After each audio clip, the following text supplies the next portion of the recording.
Aujourd'hui, une vidéo pour présenter la manière dont l'ordinateur traite le son, étant donné qu'on va être entouré de systèmes qui nous parlent et à qui l'on parle à l'avenir. Je me suis dit que c'était intéressant de présenter un petit peu les principes fondamentaux qui régissent ces systèmes-là. Page de pub gratuite. L'ensemble du code source qui m'a permis de réaliser la vidéo est disponible en description. Vous avez donc les scripts pour afficher les graphiques et entraîner les réseaux de neurones à reconnaître les sons que vous voulez. Un ordinateur, ça récupère le son grâce à son microphone. Et ce que vous voyez apparaître ici, c'est tout simplement les données récupérées par le microphone, affichées sous la forme d'un graphique. Donc, en version brute, les données vraiment qu'on reçoit du micro, c'est des données d'intensité qui représentent en fait le son. La seule chose qu'on peut savoir ici, c'est si c'est une intensité forte ou faible. Donc une première chose qu'on peut faire, c'est essayer de reconnaître une intensité forte. Par exemple, si je clappe des mains, on voit ici que l'intensité forte est apparue sur le graphe, et puis ça affiche un petit clap. On peut recommencer. Le problème, c'est que la seule chose qu'on détecte là, c'est l'intensité.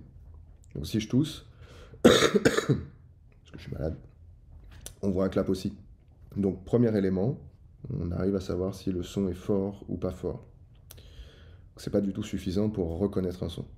Pour permettre d'identifier un peu mieux les sons, on a un outil qui s'appelle la transformée de Fourier. Donc Fourier, c'est un mathématicien qui a proposé une technique pour décomposer ces données brutes en un ensemble d'intensités par fréquence. En bas, on a l'échelle des fréquences, c'est-à-dire que plus c'est à gauche, plus on a des fréquences basses, plus c'est à droite, plus on a des fréquences hautes.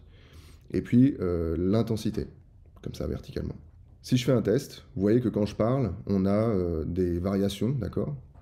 Un test qui est très facile pour comprendre ce système-là, c'est de siffler. Si je siffle, on voit que toutes les énergies sont concentrées en un point. Et si je siffle maintenant plus aigu,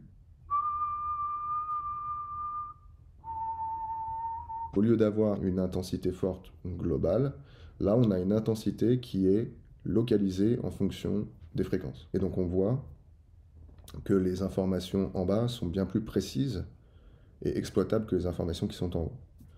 Exemple, on a en bas la double information, je siffle à 1000 Hz avec telle intensité. En haut, on a juste une information d'intensité de temps, c'est complexe. Donc on a cette FFT qui permet de cibler quelles sont les fréquences remarquables. Une fois qu'on a cet outil-là, on a un problème qui est que quand je siffle, quand je parle, les fréquences changent et qu'on a besoin d'avoir une capacité comme ça de gérer le temps. Un outil qui permet de gérer le temps, c'est l'outil qui est là en dessous, qui s'appelle le spectrogramme. Le spectrogramme, ça permet d'avoir une sorte de photographie des enregistrements transformés avec la transformée de Fourier. Cette photographie, c'est tout simplement une image des enregistrements tels qu'ils se sont produits. Donc si par exemple je siffle, on voit ici qu'on a un trait, et ce trait-là, il correspond à la hauteur de note que j'ai sifflée. Et l'avantage du spectrogramme, comme on le voit, c'est que on a la variation dans le temps. Si on prend la guitare pour symboliser ça,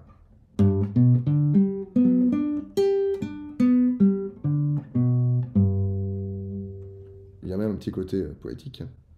On peut voir les notes qui montent et qui descendent. Donc là, j'ai monté ce qu'on appelle un arpège.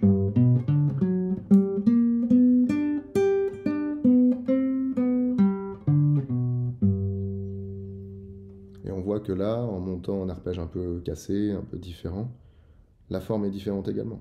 Donc finalement, cet outil-là, il nous permet de représenter sous la forme d'une image le son, les variations des intensités en fonction des fréquences et du temps.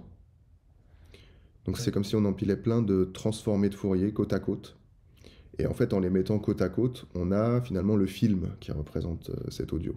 Donc on peut imaginer la transformée de Fourier comme une image, une photographie, le spectrogramme comme l'ensemble des images qui, mis bout à bout, font un film. Maintenant qu'on a un outil qui permet de reconnaître une séquence de sons, on va essayer de faire un petit outil qui reconnaît la chanson que je siffle.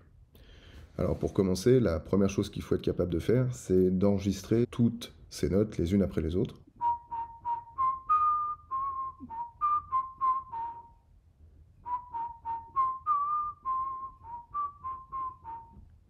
on peut siffler sur YouTube. Ces notes, elles sont finalement la représentation de l'image qu'on a vue. On a sélectionné celle où il y avait le plus d'intensité pour éviter les bruits parasites ou les choses comme ça. Donc ça veut dire qu'on est en train de constituer un ensemble de chiffres qui correspondent au fait de siffler au clair de la lune. Donc je vais comme ça enregistrer, je vais le faire en accéléré.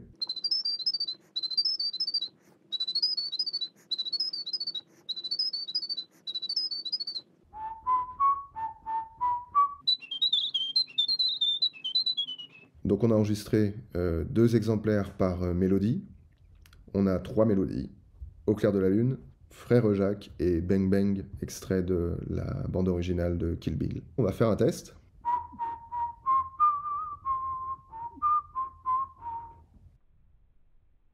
On a donc le système qui récupère les notes. On passe ça dans un perceptron. Alors ici, c'est un ensemble de perceptrons. Je vous invite à aller voir les vidéos sur les résonances. Donc là, à droite, on a la réponse que le système nous a donnée.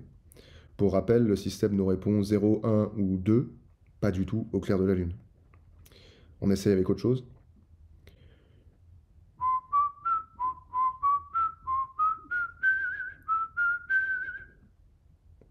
Incroyable.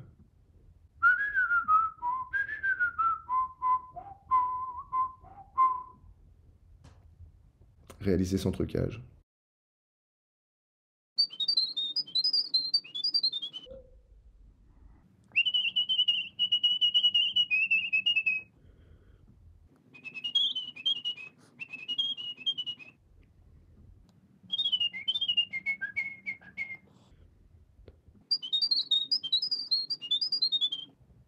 Alors, ce qui peut être sympa, c'est d'essayer de voir si on arrive à reconnaître à la guitare des arpèges. C'était un enregistrement de Do mineur. Sol majeur.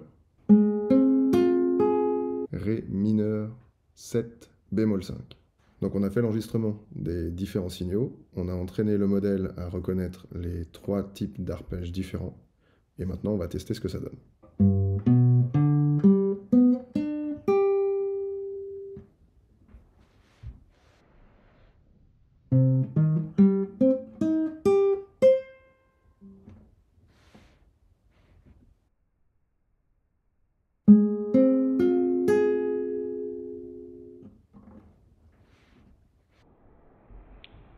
Évidemment, pour avoir quelque chose qui marche dans le monde réel et dans des conditions, disons, beaucoup moins favorables que celles que j'utilise aujourd'hui, bah, ça nécessite beaucoup plus de travail. Par contre, on a bien ici les éléments de base pour faire de la reconnaissance de son sur un ordinateur. J'espère que cette vidéo vous aura plu et que vous avez appris des choses intéressantes aujourd'hui.